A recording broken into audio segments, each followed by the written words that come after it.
Još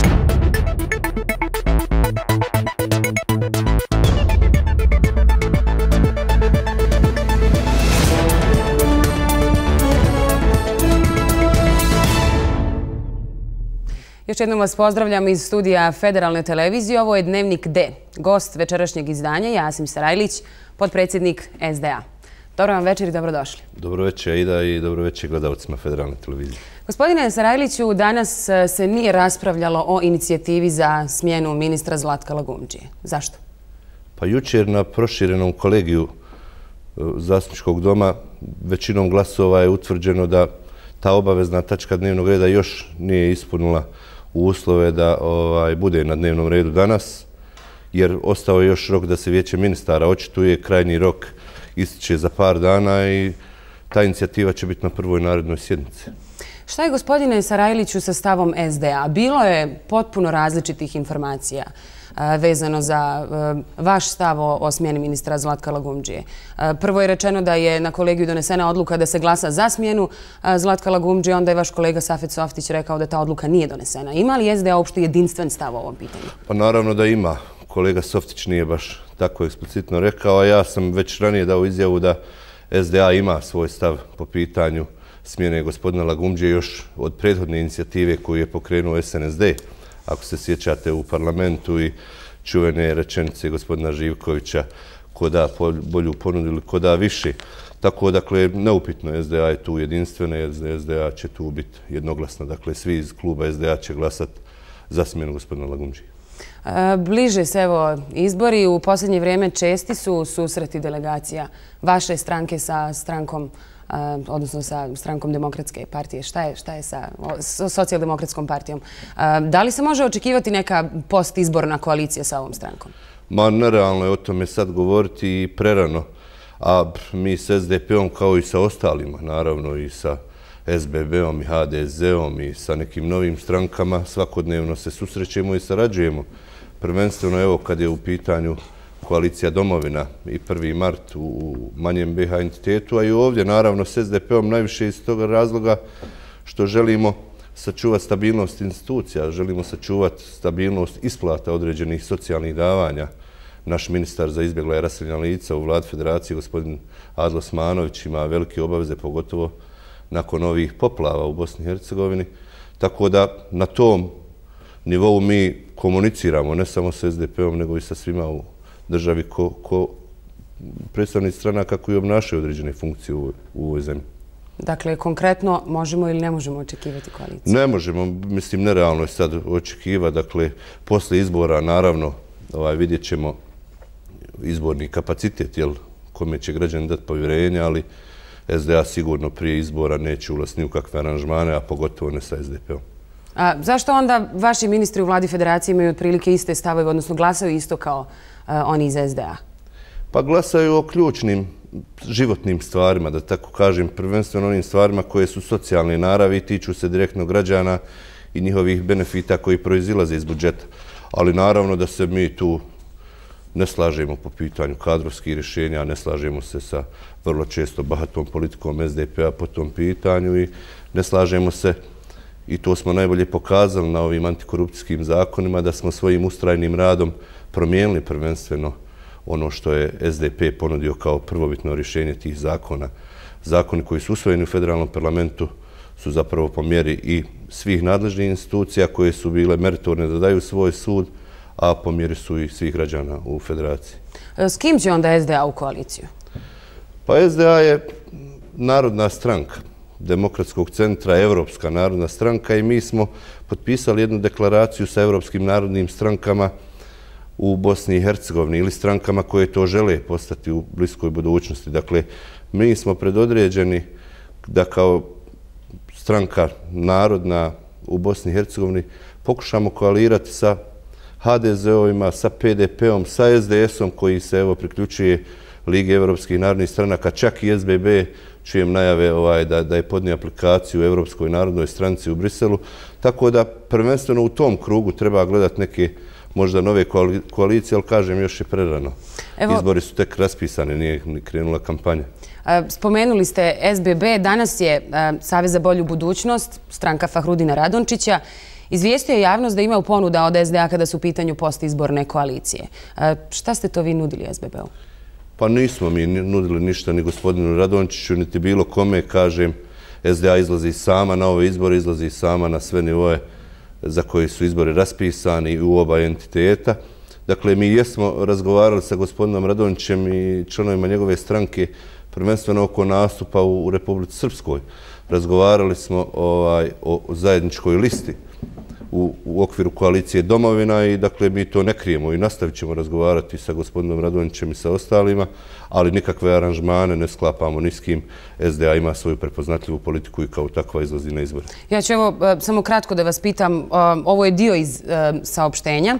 Kaže se ovako, sada ću pročitati da ne bih pogriješila. Zašto SDA odjednom blati SBB-a koji je prije nekoliko dana njena zvanična delegacija ponudila, kaže se, dakle ponudila postizborno koaliranje SBB-u i tražila da se Fahrudin Radončić ne kandiduje za člana predsjedništva BiH, a da mu se kao kontrausluga nudi mjesto predsjedavajućeg vijeća ministara. Kako vi komentarišete? Ma neozbiljno je to komentarsati u ovom vremenu. Dakle, gospodin Radončić je bio kandidat i na prošlim općim izborima za člana predsjedništva iz reda bošnjačkog naroda. Otvoreno je i njegova stranka se kandidirala evo i prema izbornoj komisiji za tu poziciju. Dakle, ja ne znam uopće da li će gospodin Radončić biti kandidat. SDA, dakle, ima svog člana predsjedništva danas u liku predsjednika predsjedništva gospodina Izetbegovića. Dakle, nema tu nikakvih dogovora te vrste, niti bilo kakvih koalicija u tom smislu. Izborni rezultat i izborni legitimitet nakon završenih izbora će opredijeliti SDA s kim će eventualno graditi vlast nakon izbora 2014. Može li se onda tu govoriti o nekom eventualnom sukobu Stranke demokratske akcije sa Savezom za bolju budućnost i da li razlog za taj sukob može da bude činjenica da se Mustafa Efendija Cerić kandidovao za člana, odnosno bošnjačkog člana predsjedništva Bosne i Hercegovine? Pa ne može. Ja, koliko se sjećam, a i vjerovatno i vi i vaši gledatelji, da je gospodin Radončić i njegova stranka 2010. godine imali otvorenu podršku tadašnjeg Reisa, a današnjeg kandidata za bošnjačkog člana, gospodina Cerića. Dakle, on se otvoreno stavljao na stranu gospodina Radončića u toj kampanji, a danas je evo i on kandidat, pa vidjet ćemo. Dakle, ja procjenjujem sa ove pozicije da gospodin Cerić može pledirati da uzme glasove SBB-a. Postoji li bojazan kod Bakira Izetbegovića da će Mustafa Efendija Cerić uzeti nešto više glasova u okviru ovih izbora? Ma vjerujte da ne postoji. Ako bude gospodin Izetbegović član, odnosno kandidat SDA ponovo za mandat u predsjedništvu Bosne i Hercegovine, iza njega će stati Stranka demokratske akcije punim kapacitetom i mi ćemo jednim glasom glasati onda za svog kandidata. Dobro, gospodine Sarajliću, osim Cerića za bošnjačkog člana predsjedništva kandidovao se i Mirsad Kebo, kao i načelnik Breze Halil Tuzlić. Da li iza ovih kandidatura stoje neki ljudi iz vrha vaše stranke? Pa ne, nikako. Mi smo prije par dana imali kolegi iz stranke koji ste spominjali, dakle tu se odluke donose demokratski i kako se bliže izbori i ozbiljnost, pogotovo ova ozbiljnost nakon situacije nastala ovim vremenskim neprilikama u Bosni i Hercegovini, poplavama i stradanjama našeg stanovništva, SDA svakodnevno zasjeda i SDA donosi odluke. Naravno, mi smo demokratska stranka, nekad se ne slažemo, ali volja većine se poštuje, odluke se poštuju, tako da ova dva gospodina koja se kandidirala očito imaju određene svoje projekcije. Niko iz SDA sigurno neće podržati te kandidature. Dobro, evo imamo i slučaj Alispahić. Vi ste nedavno zatražili njegovu smjenu iz kadrovske komisije. Zbog čega ste to uradili? Pa, očito se vidi da je SDA demokratska stranka i da je u javnosti bitno i ko je član određene komisije unutar SDA. Dakle, mi smo već duže vremena smatrali da taj odbor i za odbranu i sigurnost ne služi svojoj svrsi, a često nam je u javnosti bio kamen spoticanja, bez potrebe. Dakle, taj odbor nije ono što su mnogi u javnosti govorili, da je to neko vojno krilo SDA. Da cijeli odbor je raspušten? Da. Oba odbora su raspuštena i mi razmišljamo da na jednoj od narednih sjednica glavnog odbora preimenujemo taj odbor u odbor za evropske i NATO integracije u koje bi onda vjerovatno birali ljude koji su sa parlamentarnim iskustvom u komisijama kao što su NATO parlamentarna skupština, delegacija, Komisija za sigurnost parlamenta Bosne i Hercegovine i tako dalje, jer očito da ovakvi odbori koje je SDA imala i ovako masovni sa 12-14 članova u tim pododborima nisu dali efekta i nisu dali rezultata, pogotovo evo jer smo imali zadnje savjetovanje u Fojnici gdje smo te odbore koristili za izradu nacrta naše izborne platforme. Vidjelo se zapravo da manji timovi od 5 do 7 eksperata daju bolji rezultat. Najavili ste, dakle, formiranje novog odbora. Ko će biti njegovi članovi? Hoće li među njima možda biti i Fikret Muslimović? Ta oba odbora koja su bila pod odborom za odbranu i sigurnost, na čelu jednog je bio gospodin Alspahić, na čelu drugog je bio gospodin Muslimović, su, kažem, raspušteni. Ko će biti u odboru za evropske i NATO integracije, zaista ne znam. To je na glavnom odboru, ali mislim da SDA ima široku lepezu kadrova, pogotovo novih mladih ljudi koji su educirani u smislu evropskih i NATO integracija, koji će dati svoj doprinos stranci u smislu savjetodavnom, stručnom i kreiranju određenih prijedloga. Inače, ima li podjela u stranci Demokratske akcije? Pa nema. Očito da to mnogi žele na političkoj sceni u Bosni i Hercegovini. To pokazuju i ove kandidature, evo, nekih novih kandidata, nezavisnih kandidata. Stalno se priča o nekoj podjeli, o frakcijama unutar SDA, dvije struje kao Tihićeva, Bakirova i tako dalje. Evo, posljednjih bar sjednica je pokazalo da tu zaista mi djelujemo jedinstveno, a pogotovo, kažem, kad je narod i država u opasnosti, kad trebamo odluke, kad trebamo hitno zasjedati, mi se vrlo brzo okupimo i SDA je, nažalost, možda neki naših političkih protukandidata i oponenata jača nego ikad.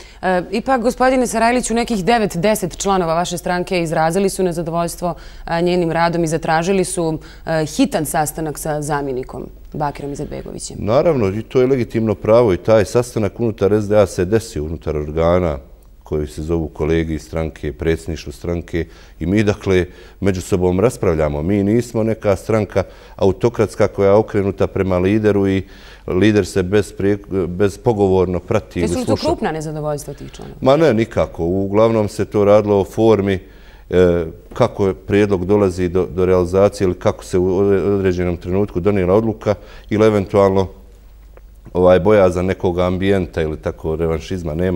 Nema toga u SDA i to će pokazati evo i naše naredne sjednice i predsjedništva i glavnog odbora. To će na kraju krajeva pokazati i liste i kandidati s kojim će SDA izaći na izbore u oktobru 2014. godine. Da li neki ljudi iz vaše stranke zagovaraju da se koalira sa SDP-om? Nema, vjerujte. Mi smo imali kolegi prije par dana. Niko takvu inicijativu nije ni pomislio da predloži. I ne može se ni očekivati, jel?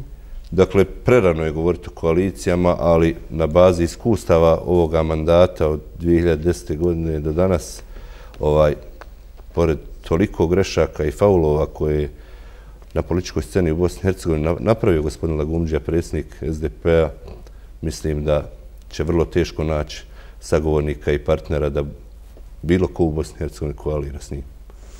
Jasna parlamentarna većina ne postoji ovdje u Bosni i Hercegovini već skoro 3 godine. U državi vlada potpuni haos, to se vidi iz svakog segmenta. Ko je kriv za takvo stanje?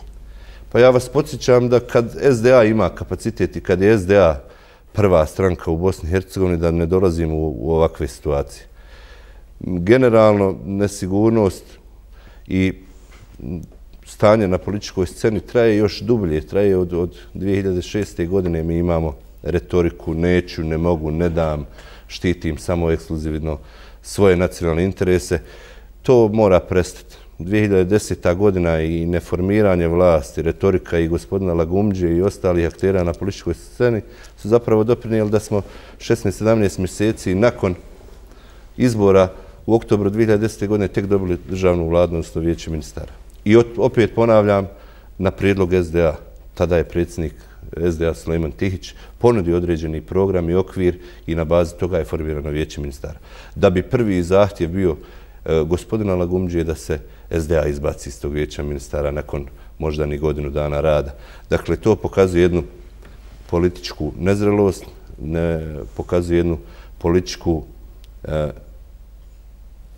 neću reći isključivost, ali vrlo arogantno ponašanje i neshvaćanje i etničkog i građanskog u Bosni i Hercegovini, a što će se morat, a i moralo se uvijek voditi računa. Dakle, mora se imati osjećaja, iako i mi iz SDA želimo građansku Bosnu i Hercegovinu, mora se voditi računa i o etničkim osjećajima naših građana, jer imali smo vrlo ružno iskustvo u prošlosti u proteklih 20 godina. Gospodine Sarajliću, da lični interesi, odnosno evo i nacionalni, to ste upravo vi rekli, ne trebaju biti u fokusu kada je riječ o izborima, naravno i o tome koje su potrebe građana i tako dalje, sve što ide uz to.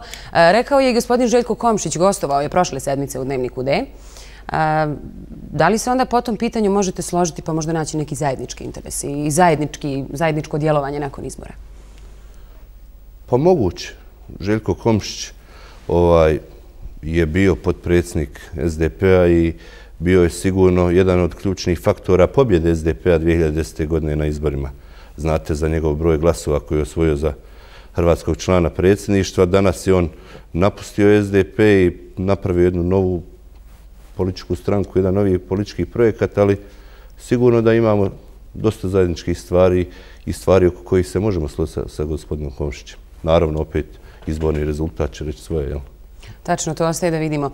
Je li ova potpuna pravna nesigurnost u našoj zemlji razlog što BiH vlasti, kada je riječ o prirodnoj nesreći koja je pogodila našu zemlju, su apsolutno neadekvatno reagovale? Pa ne bih rekao da je vlast neadekvatno reagovala. Imali smo brzi i adekvatan odgovor lokalnih zajednica, načelnika, štabova civilnih zaštita.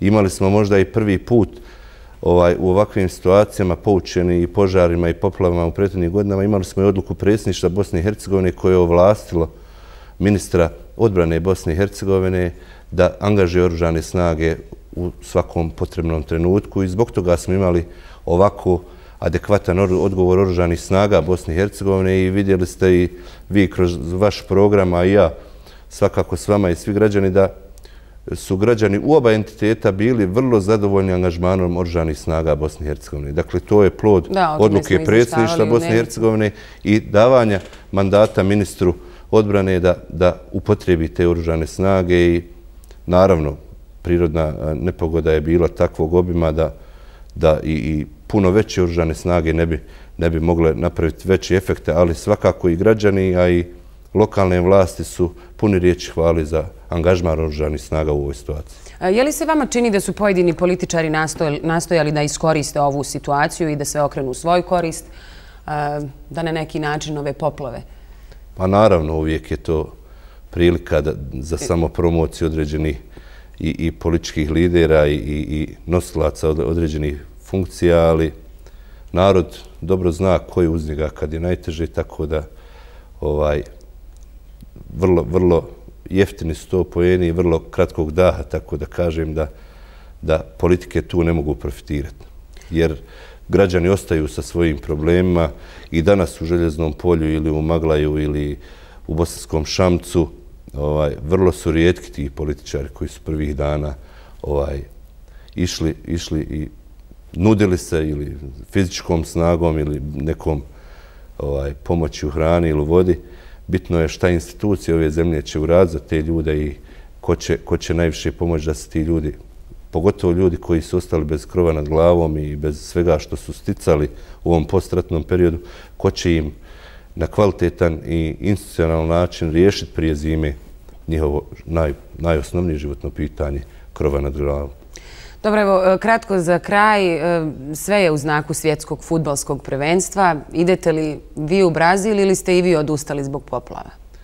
Nisam odustao zbog poplava, već ranije smo donijeli odluku da ne idemo u Brazil. Mislim na sebe i na društvo s kojim sam pratio reprezentaciju u kvalifikacijama, dakle na destinacijama gdje smo mogli dobaciti autom odavde iz Bosne i u Žilinu i u Pariz i tako dalje.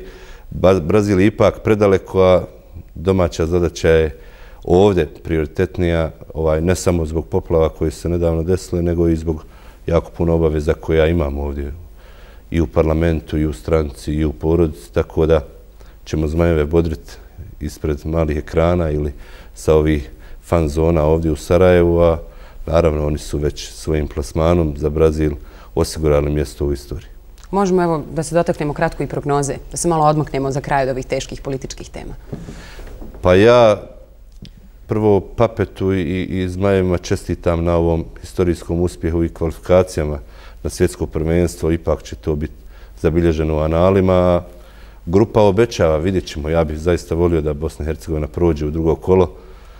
Pored toga mi imamo evo briljantne uspjehe i naših reprezentativaca u sljedećoj odbojci. Rukometaši su nas ugodno iznenadili neku noć protiv Islanda, tako da evo, sport je najbolji ambasador očito Bosne i Hercegovine u ovim godinama i na to trebamo biti ponosni. Hvala vam što ste izdvojili vrijeme i govorili za Dnevnik D Federalne televizije. Hvala vama i hvala vašim gledalcima na strpljenju da nas slušaju. Poštovani gledalci, gost večerašnjeg izdanja Dnevnika D bio je Asim Sarajlić, potpredsjednik Stranke demokratske akcije. Hvala na pažnji i doviđenja.